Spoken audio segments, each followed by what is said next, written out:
Hello, my wonderful viewers. Welcome to my platform. This is Linda's TV show. If it is your first time of coming across this channel and you like what you see after watching, please subscribe, put on your notification bell, set it to all notification. In that way, you'll be able to get notified each time I upload a new video, even those without notification. Here we react to all forms of videos, international and local. Every Saturday by 2 p.m. we have our interaction section. You are free to call in to air your opinion about the happenings in our society. Invite your friends, share my videos with your families and colleagues. Do not keep this information to yourself. Myself, I will be sitting down here to watch this video together with you from the beginning to the end. Then we'll go to the comment section and leave our comment, our opinion about the video. Party is a PDF, but party is like an association. You have freedom of association. You have freedom to go in, freedom to go out. It's a relationship thing. And when you go into a relationship in an association, you go in there for a reason. And if you feel that maybe the activities that you go on is at variance with your own person and your principles, the only thing you can do is to quietly and decently leave the place. And that's what I did. You could see my write up to the chairman of the party. There was no tone there that shows any quarrel or anything. I thank them for the opportunity of being their member, opportunity of associating myself there, and said, going on, I found out that I can no longer continue because of some activities I believe that are at variance with my person and my principles. What kind of things are that? Well, it's not personal to me. Okay. Quite frankly, there's nothing. It's just like I always tell people, the process through which you get into arrive at any destination, especially when it comes to seeking a public office, is as fundamental as what you do thereafter. So for me, I want to be able to follow a process that I believe in. Some people will tell you, do anything, when you get there you can correct it. No, I don't believe in that. The process must be same as what I do thereafter. As a politician, I have campaigned, I've gone around the country, I've done what I'm supposed to do, presented myself to the people, and if I find out there's other things I might not be able to be part of, I decently withdrew myself. There was no issue. You know the reason why I'm asking this question? I mean, one is curious that just about the time you left, Senator Abaribe has left also. Well, everybody has his own reason for living. You think things are going wrong in the PDP? No, I don't think so. Everybody, like I said, it's an association. Now people are living, they're living everywhere, you know. It's an association. You have right to go in, you have right to go out. There's nothing wrong there. Does it call to a question from what your friend said yesterday, Governor Nyesom Wike said about, I mean, you leaving the party and coming back, you've gone around the country, and now, on what platform will you now say you want to, you've gone on the platform of the PDP to campaign, to go around and consult the delegates of the PDP. Does that call to question your own loyalty as a party person? I don't understand. Can you be clear on what he said? He said Governor Nyesom Wike called your loyalty to question to the PDP. What I don't know what I to question. I came into a system, and I was part of that system. I stayed there throughout the years I was in PDP. Nobody can question my loyalty to the party. I participated in everything, and when I'm going out, I didn't go out in a cross situation. I did it so decently because I have right to do so. Did you probably think that you may not get the ticket of the party? Not at all, not at all, not at all. I'm not desperate to be president. Not am I desperate to be anything. I'm desperate to see Nigeria work, especially for the youths of this country.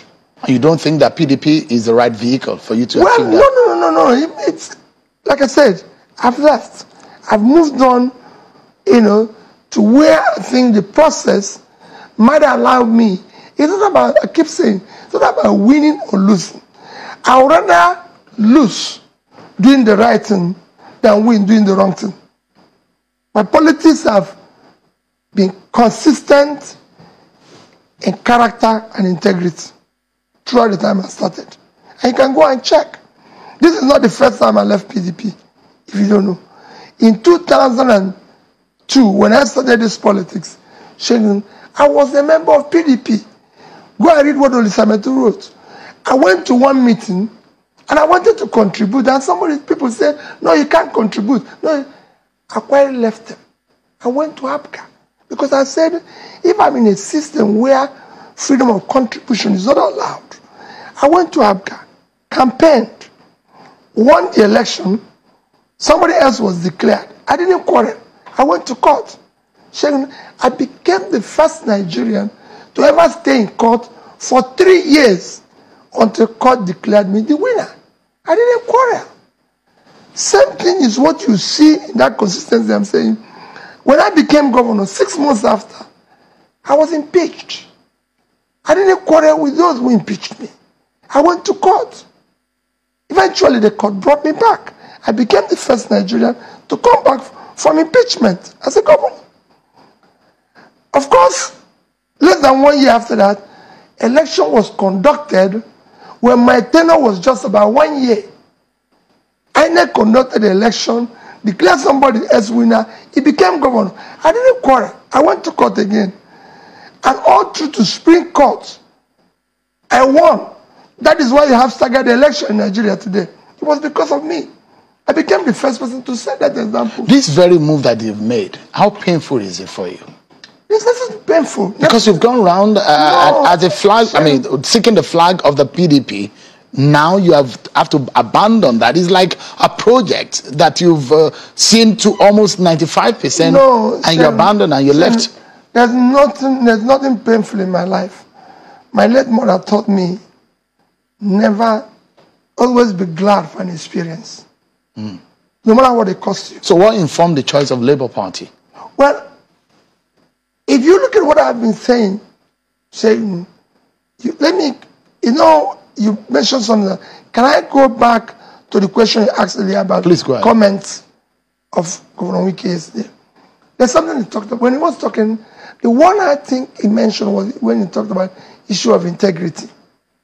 He said that even my going questions my integrity. I don't know how that was came in, but I think when we talk about integrity, we should talk about the integrity in management of public resources. That is what we should be talking about in this country. And when such things are mentioned about me, I feel maybe there's something missing somehow. So go and check my record as the governor. I was impeached for 3 reasons. 1, my office had a approved budget to be renovated for 298 million naira. I renovated everything with 43,200,000. My lodge, to repair and renovate the lodge where the governor lives, which is me, was 486 million naira. I did everything with 81 million naira. Number 3 item was that I was saving money without the authority of the house. From day one, I said we must save money. And that went through. For 8 years I was governor. Go ask any contractor, whether any contractor was sat with me to talk about what is I'm entitled to, inflated any contract, any supplier, anybody. And when I left office, his record, I left $75 billion, $500 million at that time. Because it's public money. I was managing public trust. And I did so. That's for you, integrity. For me, that is, when you talk about integrity, it questions your management of public trust and resources. Go to Anambra State today. I have no land given to me by Anambra State government. My managing director of my housing authority, Mike Wafo, is still alive. He gave me land and 2 houses. And I told him, I'm not entitled to it. I'm the manager of this. So, for me, nobody have ever seen me in my political life sharing money anywhere. I'm not saying I'm a saint, but I did things which I believed that was right. You asked me a question. Second question which you asked. Yeah. And then I was asking you that, because that matter touched on the issue of your integrity and perhaps the allegation of a lack of character. And that you immediately left and you, I've just shown you the issue of, I've just described the issue of character, how I came to where I was, and I've shown you answered the issue of integrity, and then... Your choice of Labour Party. Well, let me also correct one thing that I read in social media, that I immediately visited NNPP. NNPP. Never had such visit. That was not a choice for you at the time? No, it wasn't even a choice. Why was the speculation coming that you might be joining NNPP? I don't know. Here the people who live on speculation. I never visited anybody. I didn't even leave. I just said, I wrote a letter and submitted it quietly. Why choice of Labour? If you have followed my mantra since I started this, I've always said, Cheryl, the greatest tragedy of our country today is consumption and not production. It is sharing and not creating. I said I want to move the country from consumption to production. A country of 200 million people with a land size of 923,000 square kilometers cannot produce or feed itself. No export. So our total export is less than $30 billion. How do you hope to change that narrative? For 200 million people. Less than 30. That is including oil. Oil is about 80% of our foreign exchange earning. And so you can calculate how much that it is when you include that. So you're talking about, there's no way that can happen. There's no way that can sustain the country. It is not possible. Countries that are smaller in land size, in population, like I've always mentioned, like Vietnam, 100 million, 331,000 square kilometers of land, total export last year, $312 billion. 97% are manufactured goods. There's no production here. It must change. I'm going to ask you how you hope to change that, because at this point in time, millions of Nigerians are listening to those who want to get into the #1 city in the country, and the solution are the issues. But we'll take a breather. So much, everyone, for staying with us. Mr. Peter Obi, presidential aspirant who moved now to the Labour Party, has been talking to us. Thank you so much, Mr. Obi, for your time tonight. Thank you. Yeah. So you were talking about, a lot of Nigerians, including myself, were interested in solutions. And I'm very certain that Nigerians are looking for the person who has the answers to the very many questions on the lips of a lot of Nigerians. So you're talking about export and our capacity as a Nigerian to generate revenue. Now, the question is, what would you do differently to turn around this very challenge of our country? So when you see me go around the country talking about trade, it's clear developmental parameters or yardsticks to measure development. If you go through #1, which are there for everybody to see, is issue of human Development Index. So first is you talk about issue of health, you talk about issue of education, you talk about the issue of per capita. All these issues are issues you need to invest adequately in. And then especially the last one, you can only increase people's per capita by tackling the economy.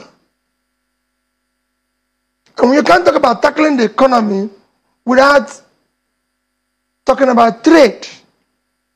It is trade that is the main, call it engine or wheel of economy. And countries after countries, growth are measured, wealth measured by the trade of that nation. So that's the critical area where you need to invest. So I'm a trader. I've created wealth. I started as a micro, small, medium business. So I know what you can do in order to create wealth. Today we have massive insecurity, massive, problems all over the place. Which solution can be linked to the economy? If you invest in the economy of this country and put millions of people that you have thrown into poverty out of poverty, shall you reduce criminality? That has been done everywhere in the world. And we have talented young people, energetic, that we have not invested in. If you invest properly in them, give them access to capital, access to proper education and everything, it will be different. So if Nigerians give you a chance now, today, with security situation in the country, economic situation and all of that, say in 100 days or less, what should they expect from you differently from what we see today in Nigeria? As a leader, how drastic or how radical would you handle things? Well, don't talk about 100 days. This problem cannot be solved in 100 days. Anybody who is promising 100 days... Well, Nigerians want solution. They want action. No, it is not possible. You can't do it overnight. You just have to, from day one, show a clear destination that is visible, measurable, people can believe in. I've done it in the state. And that's what they should expect from a Peter Obi presidency. Period. You do it systematically. And you can measure it. If you say, I'm going to tackle issues, we're going to invest in health, primary health care, how many schools of nurses we have? We have 774 local governments. How many do we have today? We have less than about 400 schools in this sector. Can we increase it? What are we producing? The world is shortage of nurses and midwives. Can we help? Even in Nigeria, the number we have is far less than the required. So what are we doing? You can move into education.